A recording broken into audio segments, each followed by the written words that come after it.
Asik. Oke. Hari ini kita duduknya agak berbeda dengan hari biasanya karena ada program pemerintah adanya social distancing yaitu untuk pencegahan penularan COVID-19. Oke, tidak masalah ya. Duduknya ada jaraknya 1 meter kira-kira. Oke, masih nyaman?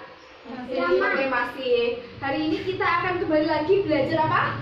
Kimia. Oke, sudah belajar semalam, kira-kira hari ini mau mempelajari apa? Sudah. Apa?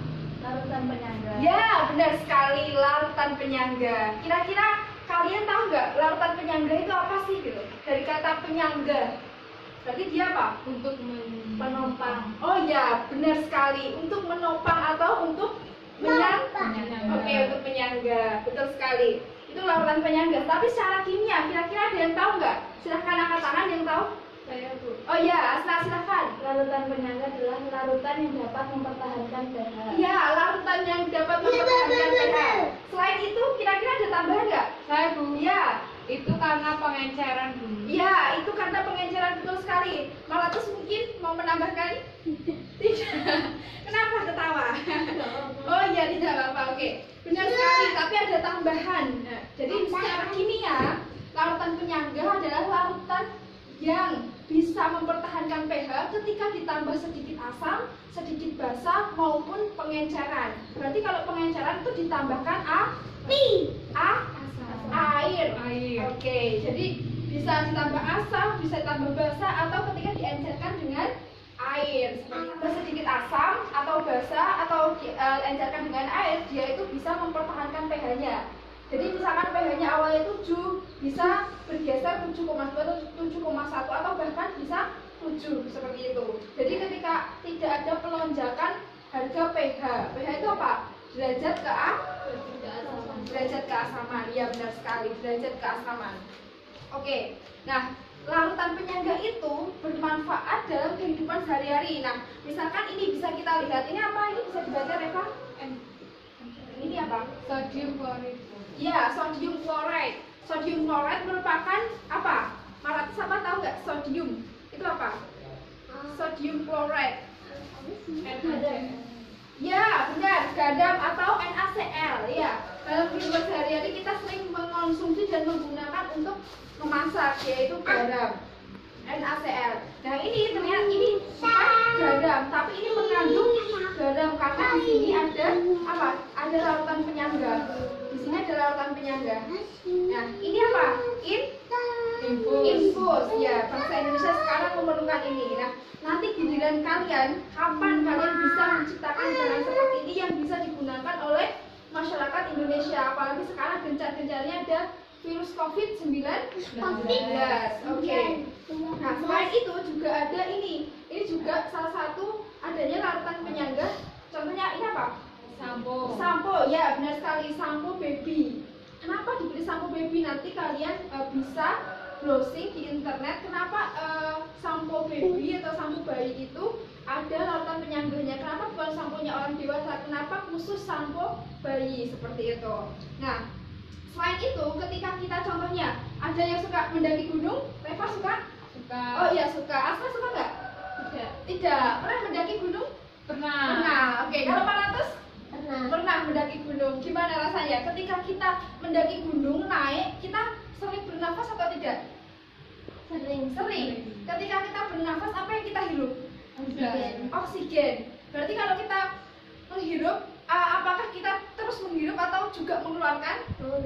Juga mengeluarkan. Berarti ketika kita mendaki gunung banyak menghirup oksigen, kita juga akan banyak mengeluarkan karbon. Iya, CO2 atau karbon dioksida. Nah, perlu diketahui ketika kita mengeluarkan oksigen itu apa rumusnya? O2. Iya, ketika kita banyak menghirup oksigen dan kita oksigen itu ketika di udara dibebas salah. Oke, jadi ketika kita menghirup oksigen, otomatis kan kita banyak mengeluarkan gas apa? Gas apa? Gas O2? CO2. Gas CO2 atau karbon dioksida. Ini berbahaya atau tidak? Berbahaya. Ada juga yang enggak, ketika ini gas CO2 dibutuhkan untuk proses fotosintesis, itu tidak berbahaya. Tapi ketika gas CO2 ini di alam bebas, dia itu akan berikatan dengan gas CO2 ini akan berikatan dengan air. Air rumusnya apa? H2O. Jadi akan berikatan dengan air, uap air. Jadi bukan air yang cair itu enggak, tapi uap air. Nah, kita ini di udara ini kita ada uap air. Nah, ketika ini berikatan bisa terjadi reaksi apa? Ada yang bisa? Kira-kira di sini hasilnya apa? Ketika CO2 tambah H2O, di sini apa?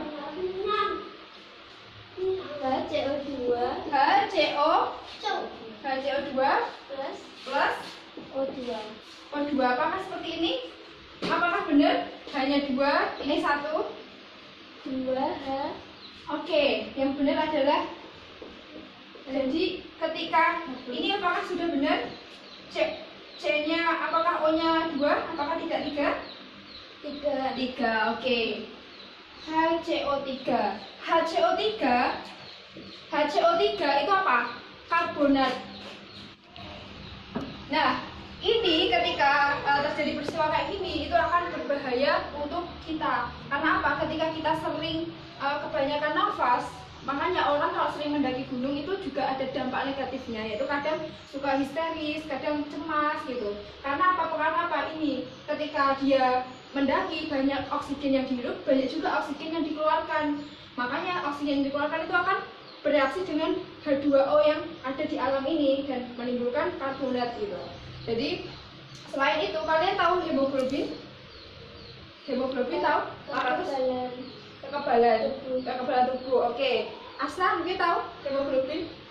Tidak. Reva? Tidak tahu. Oke. Hemoglobin merupakan apa? Zat yang berfungsi untuk mengikat oksigen di dalam darah. Gitu. Jadi hemoglobin itu terkandung di eritrosit atau sel darah merah gitu. Nah, hemoglobin itu salah satu penyangga itu adalah penyangga hemoglobin. Jadi ada 3 penyangga di dalam manusia, yaitu penyangga karbonat, penyangga fosfat, dan juga penyangga hemoglobin seperti itu. Nah, untuk lebih pahamnya kita akan menyaksikan video ini larutan penyangga. Bisa dilihat semuanya? Bisa jelas suaranya? Oke. Jadi tenang aja, videonya bahasa Indonesia. Adalah larutan yang dapat mempertahankan harga daya tertentu terhadap usaha menyebabkan seperti penambahan asam, basa, atau pengecoran. Oke, sebelumnya. Larutan penyangga praktis. Oke, sebelumnya mungkin dari video nanti ada yang ingin dicatat, silahkan dicatat di bukunya. Mungkin silahkan dicatat apa yang penting dari video ini, silahkan dicatat di bukunya. Yang perlu dicatat saja, tidak semuanya. Oke. Walaupun padanya ditambah asam kuat atau asam kuat atau bila larutan diekor. Contoh larutan penyangga adalah air laut. Apabila 0,1 ml larutan HCl atau lalat ditambahkan dalam 1 liter air pun, penganya akan berubah dari 7 menjadi 4. Bila HCl yang sama banyak ditambahkan dalam 1 liter air laut, perubahan pH-nya jauh lebih kecil, yaitu dari 8,2 menjadi 7,6. Berikutnya adalah komponen larutan penyangga. Larutan penyangga dapat dibedakan antara larutan penyangga asam dan larutan penyangga basa. Yang pertama, larutan penyangga asam. Larutan penyangga asam mempertahankan pH pada daerah asam atau pH kurang dari 7. Larutan penyangga asam mengandung suatu asam lemak atau HA dan berkomposisinya amil. Yang kedua, larutan penyangga basa. Larutan penyangga basa mempertahankan pH pada daerah basa atau daerah lebih dari 7. Larutan penyangga basa mengandung suatu basa lemak atau B dan asam kondensasinya amil. Contoh-contoh larutan. Oke, kita sampai di sini dulu. Kita larutan penyangga itu adalah berapa? 2. Larutan penyangga apa? Asam dan basa. Oke, penyangga asam dan basa. Jadi asam itu ketika pH-nya kurang dari 7. Misalkan larutan asam apa? Larutan apa? Bisa menyebutkan contoh larutan yang mengandung asam? HCl, ya HCl. Kalau dalam kehidupan sehari-hari misalkan air perasan jeruk seperti itu. Kalau larutan basa misalkan apa? Ada yang tahu? Garam, NaCl. NaCl, NaOH itu garam. Nah, contohnya dalam kehidupan sehari-hari yang bisa kita lihat adalah apa? Deterjen, by clean, itu merupakan larutan basah. Jadi pH-nya itu lebih dari 7. Kalau asam, pH-nya itu kurang dari 7. Seperti itu. Nah, ini berkaitan sama teorinya Bronsted-Lowry, di mana ketika asam pasangannya sama apa? Basah apa? Konjugasi. Iya, basah konjugasi. Ketika basah pasangannya dengan Asam konjugasi. Oke, asam konjugasi. Oke, kita lanjutkan untuk lebih luasnya lagi penggunaan dari larutan penyangga. Oke, silahkan ditulis apa yang harus ditulis. Albotil tergolong pada keluar. Bukan Syahrini loh ya. Kita fokus ke albotil. Membunuh kuman dan mencegah infeksi, serta hemostasis atau menghentikan pendarahan. Yang kedua adalah deterjen. Deterjen mengandung asam nitrat untuk mengelola klorin. Sifat sifat sebagai larutan penyangga digunakan sebagai pengendali lemah dalam larutan pembersih dalam rumah tangga. Dengan mengelola lubang pada air asam nitrat memungkinkan sabun dan deterjen membentuk sisa. Yang ketiga adalah kroma. Kandungan pada obat dan utama berkhasiat yang digunakan disebut sebagai PREP, yaitu campuran aluminium hidroksida dan magnesium hidroksida yang sebagian akan dinetralkan oleh asam lambung, sehingga pH cairan lambung akan naik. Yang keempat adalah enforcement. Obat diare ini mengandung asapulsin dan fosfat. Asapulsin koloid aktif adalah magnesium aluminium silikat alami yang telah diberikan dan diaktifkan dengan cara pemanasan untuk meningkatkan kemampuan absorpsi, sehingga dapat dikatakan sebagai larutan penyangga atau larutan. Kemudian yang kelima adalah obat tetes mata. Obat tetes mata yang kita gunakan sehari-hari kita menggunakan sistem larutan agar pada saat diteteskan ke mata manusia dapat diterima oleh kondisi tubuh manusia agar tidak menimbulkan Oke. Nah, itulah beberapa contoh dari penggunaan larutan penyangga. Video tadi kira-kira bermanfaat nggak larutan penyangga dalam kehidupan sehari-hari? Bermanfaat. Jadi misalkan cairan infus ini orang membuatnya sembarangan, misalkan pH-nya 12, ternyata pH tubuh kita itu nggak sampai segitu, nggak boleh segitu. Jadi nggak boleh segitu. Jadi pH misalkan di infus itu harus disesuaikan dengan pH di dalam tubuh kita gitu. Nah, contohnya lagi adalah ini sampo baby. Jadi sampo baby itu di dalamnya tuh ada ikatan. Jadi rambut kita itu terdiri dari protein-protein. Jadi kalau ditanyain rambut kita itu tersusun dari apa? Di rambut kita itu terdiri dari protein-protein. Nah, protein ada ikatan di situ, bukan ikatan peptida, tapi ada ikatan antara hidrogen dan ikatan antara sulfida. Sulfida lambangnya apa? S. Jadi ada ikatan S dan hidrogen. Hidrogen apa? Hidrogen. Ya, jadi ikatan antara H dan sama S. Jadi ada ikatan antara ini dan ini. Gitu. Kenapa H2? Karena di udara itu H itu mesti bentuknya adalah hidrogen, itu ada ikatan antara H dengan H. Oke, sekarang perwakilan dua kelompok untuk maju. Pertama kelompoknya Reva, silahkan Reva maju bersama kelompoknya untuk mempresentasikan apa manfaat dari larutan penyangga itu. Bukunya bisa dibawa itu catatannya. Oke, silahkan. Ya, kira-kira apa fungsi larutan penyangga itu? Fungsi larutan penyangga adalah untuk menyangga. Iya, untuk penyangga. Benar sekali, untuk penyangga. Contohnya dalam kehidupan sehari-hari. Ya, seperti yang dicontohkan di video tadi, apa yang bisa kamu tangkap kira-kira? Contoh botil. Iya, botil untuk apa lagi? Deterjen, bromak. Bromak itu untuk apa? Untuk sakit lambung. Untuk sakit lambung. Kalau asam lambungnya naik sama makan bromak bisa? Minum konsumsi bromak? Bisa. Karena untuk apa itu? Penyakit apa? Mah. Ya. Oke. Ada yang ingin disampaikan ke teman-temannya lagi nggak? Nggak ada. Oke. Silakan duduk. Oke. Tepuk tangan buat Reva. Oke. Pintar sekali. Oke. Silakan Pak Latus. Ya, Pak Latus silakan menyampaikan kira-kira manfaat dari larutan penyangga, menambahkan yang telah disebutkan. Banyak sekali, masih banyak sekali contohnya. Ya. Kira-kira apa? larutan penyangga digunakan untuk mengetahui pH. Untuk mengetahui pH. Ya, untuk mempertahankan. Ya, mempertahankan pH. pH. Ya. Jadi pH-nya itu agar stabil gitu, agar stabil. Terus Contohnya? ya, contohnya apa? Contohnya yaitu albutil, deterjen, kromat, apa lagi? Apa? dan lain apa ya? Dan lain, Mbak. Ya, contohnya adalah hemoglobin tadi. Jadi sama ya, jadi sama yang bisa ditangkap albutil dan lain-lain itu. Jadi di promak itu ada ALOH3. Dia akan bereaksi dengan MgO. Jadi namanya obat mah. Nah, Mg itu bukan singkatan mah, tapi Mg itu magnesium. Oke, silakan duduk, tepuk tangan buat Maratus. Ya, keren sekali. Oke. Asna mungkin mau menambahkan? Tidak ada. Oke. Jadi albutil, kita tahu albutil buat apa? Untuk obat sariawan. Sariawan kah? Iya, tapi sekarang penggunaan albutil sudah tidak diperkenankan lagi oleh pemerintah.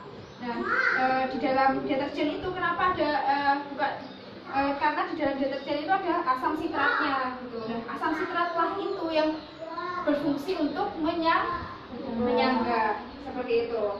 Nah, selain ini ada lagi yaitu tadi apa yang kelewatan? Obat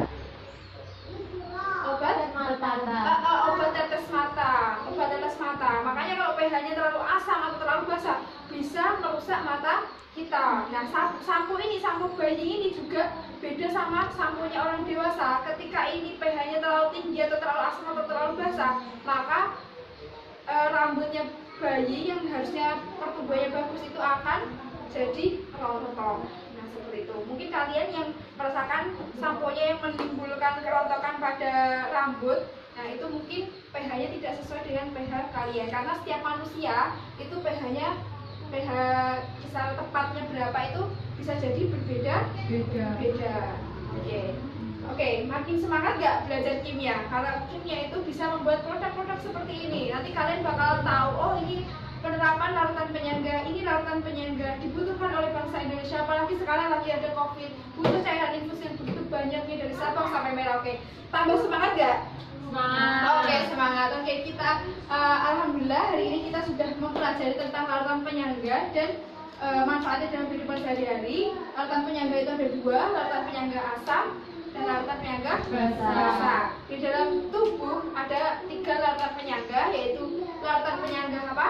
Karbonat, ada larutan penyangga hemoglobin, yang terakhir ada larutan penyangga fosfat. Oke, ada larutan penyangga 3 itu di dalam tubuh kita gitu. Nah, untuk yang lainnya kayak albutil itu juga larutan penyangga tapi tidak ada di tubuh kita gitu, seperti itu. Oke, untuk tugasnya mengerjakan LKS. Oke, LKS-nya bisa dibuka ya. Mengerjakan LKS itu ada 2 soal. Kira-kira sifat-sifat dari larutan penyangga itu apa saja dan juga manfaat-manfaat yang lain selain yang telah disebutkan tadi. Dan kandungannya apa sih larutan penyangga itu? Nah, itu PR-nya. Silahkan dikerjakan di rumah dan jangan lupa minggu depan kita akan mempelajari tentang sifat-sifat dan juga rumus-rumus. Cara mencari larutan penyangga itu ketika ada soal itu ada rumusnya nanti. Ada rumusnya. Misalkan dengan menggunakan Ka, misalkan kalau asam ya, misalkan konsentrasi H+ sama dengan Ka dikali apa? Konsentrasi asam lemah. Al itu asam lemah bukan angkatan laut. Oke? Dikali apa? Di bawahnya apa? Konsentrasi asam lemah, di bawahnya konsentrasi. Oke, berarti belum membaca semua hari ini. Oke, nanti kita baca di rumah. Kalau ini asam H+, kalau basa OH-. Seperti itu. Nah, nanti ini isinya apa? Biar lebih kepo lagi, penasaran lagi, silahkan baca buku LKS dan jangan lupa untuk mengerjakan tugasnya. Oke, terima kasih atas pertemuan hari ini. Semoga sehat selalu. Salam sehat. Seperti itu ya. Salam sehat.